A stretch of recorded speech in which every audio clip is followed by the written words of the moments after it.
So today's a very exciting day. We've all been waiting a long time for today. We are visiting the campus of Griffith Uni here at Nathan, and we visited it so we can inspect the lab facilities here that have been used as part of our anaerobic co-digestion project. So it's a project which has been funded by our industry partner, AMPC, the Australian Meat Processor Corporation, which represents red meat processors, and with a little bit of extra cash from AgriFutures. We basically created this project from the beginning, so we are working quite a lot with the red meat industry for quite a while now, and we defined that there was a need for having a pilot plant using the red meat processing waste to prove to the industry, to give them confidence of what we are doing and how it works. So today we had the opportunity to look at the two 500-litre reactors sitting in the warehouse, but also to have an in-depth look in the laboratory where the actual lab tests were conducted by Prasad and his team.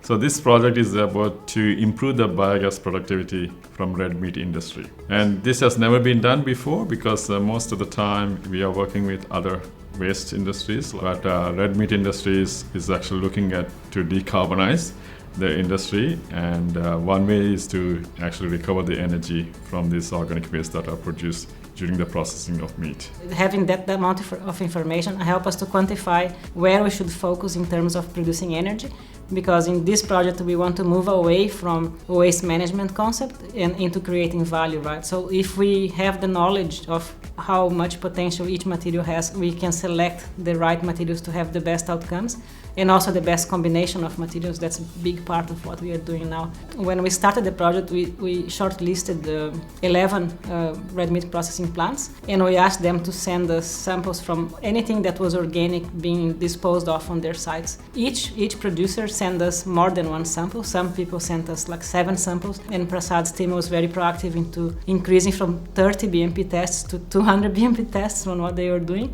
Now we have a really good database of so many substrates that are available there that can be very useful for the industry as well in the future. First, we did the monodigestion, means that we did not use any other substrate but the material that comes from these sites as such.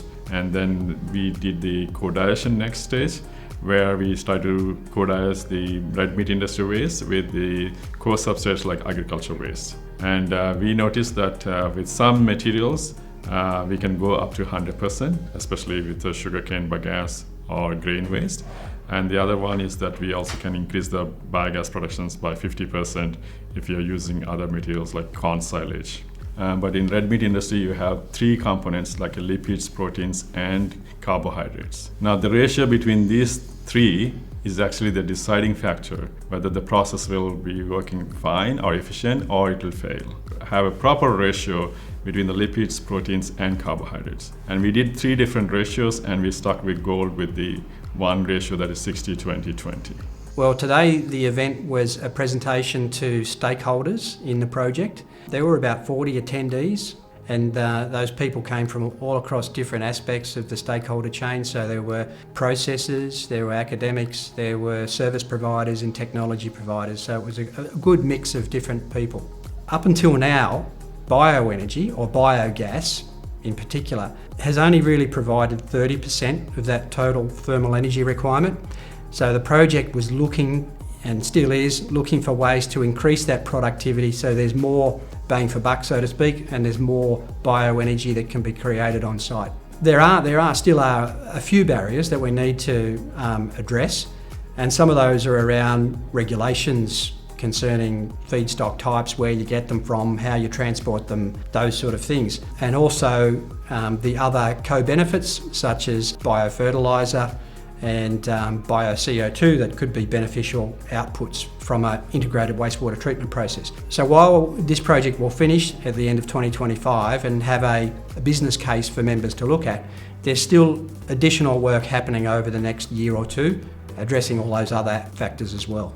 So ideally, what we'd like to do is engage with branches of government that are responsible for industrial decarbonisation, bring them on board along with the regulators who cover things like EPA protection licences, and make sure all the relevant parties are in the room together so that the decarbonisation needs of industry can be supported without unnecessary regulation that would prohibit it. For the first time, we are talking in the same conversation waste management and return on investment, because before it was a pure liability. You simply dispose of your waste, pay for disposal, get rid of it, and now we are creating value out of it. So it's quite exciting. We'd like to thank our industry partners, AMPC, the Australian Meat Processor Corporation, and AgriFutures for their cash contributions to this project. Without our industry partners, we can't cash match projects, so we're always very, very happy to support our industry partners in their decarbonisation objectives for both them and their industry members.